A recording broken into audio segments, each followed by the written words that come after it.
प्रतिबिंब क्या होता है कि जब प्रकाश परावर्तन या अपवर्तन के बाद किसी बिंदु पर वास्तव में मिलता है या मिलता हुआ प्रतीत होता है, उससे हम वस्तु का प्रतिबिंब कहते हैं।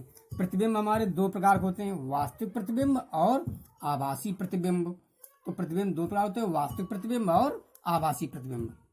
तो ध्यान दें, वास्तविक प्रतिबिंब जब परावर्तन या अपवर्तन के बाद प्रकाश जिस बिंदु पर मिलता है उसे हम उस वस्तु का वास्तविक प्रतिबिंब कहते हैं, अर्थात इसमें प्रकाश वास्तव में मिलता है।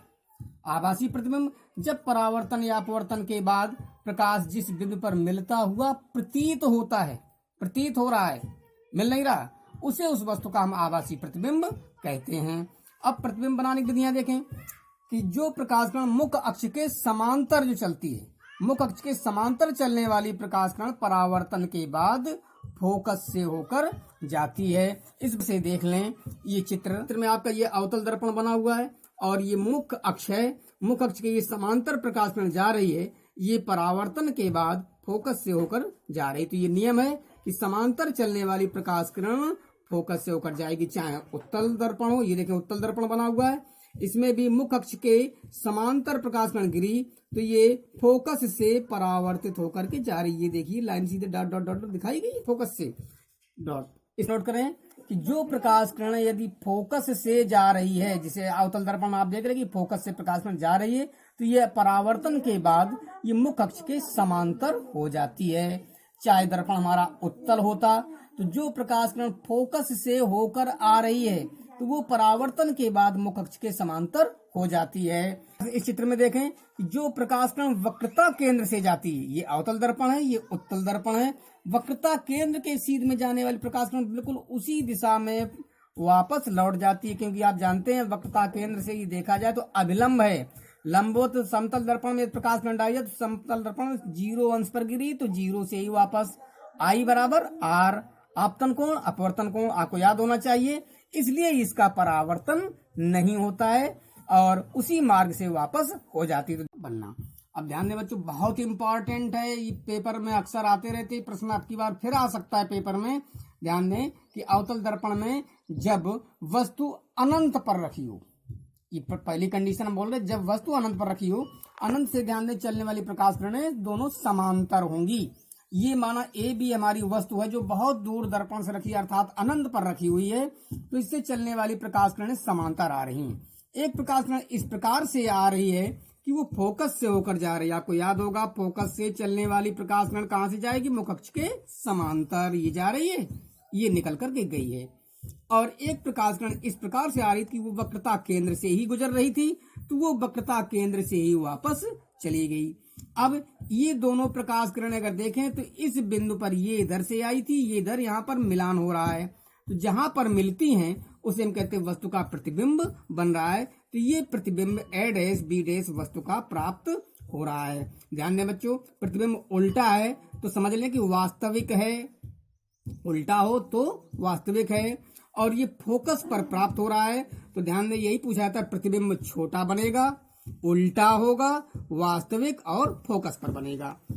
जब वस्तु अनंत और वक्रता केंद्र के बीच रखी हो, ये वस्तु अनंत और वक्रता केंद्र के बीच हो, तो ध्यान दें कि ये वस्तु रखी हुई है और ये यहाँ पर ए बी वस्तु रखी हुई है हमारी, और अनंत से प्रकाश किरण एक चली तो वो समांतर मुख्य अक्ष के जा रही थी, तो समांतर चलने वाली प्रकाश किरण फोकस से जाएगी, अर्थात ये फोकस से जा रही है।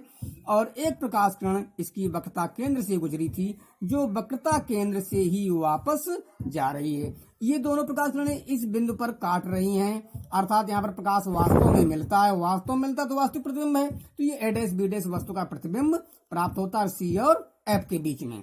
तो प्रतिबिंब उल्टा, उल्टा माने वास्तविक, वस्तु से छोटा और वक्रता केंद्र और फोकस के बीच बनता है। ये बहुत पूछी जाती है, ये आपकी इंपॉर्टेंट कंडीशन है पहली और तीसरी। तो ध्यान दें कि जब वस्तु वक्रता केंद्र पर रखी हो, तो वस्तु आप चित्र में देख रहे हैं कि ए बी हमारी वस्तु वक्रता केंद्र पर रखी है, तो एक प्रकाश किरण जो समांतर मुख्य अक्ष के चल रही थी वो फोकस से जा रही है, और एक प्रकाश किरण इस प्रकार से जा रही फोकस से होकर के जा रही है, तो वो फोकस से जाने वाली मुख्य अक्ष के समांतर हो जाती है। तो बच्चों ध्यान दें कि ये प्रतिबिंब ए डैश बी डैश जो प्राप्त हो रहा है तो वक्रता केंद्र पर ही प्राप्त होता है और वस्तु के बराबर साइज का ही प्रतिबिंब बनता है। तो ध्यान दें प्रतिबिंब फिर उल्टा, उल्टा माने वास्तविक, वस्तु के बराबर और वक्रता केंद्र पर ही बनता है। बहुत इंपॉर्टेंट स्थिति है। चौथी कंडीशन पर ध्यान दें कि जब वस्तु वक्रता केंद्र और फोकस के बीच रखी हो। तो ध्यान दें ये वक्रता केंद्र है और ये आपका फोकस है, इसके बीच में ये वस्तु ए बी हमारी रखी हुई है।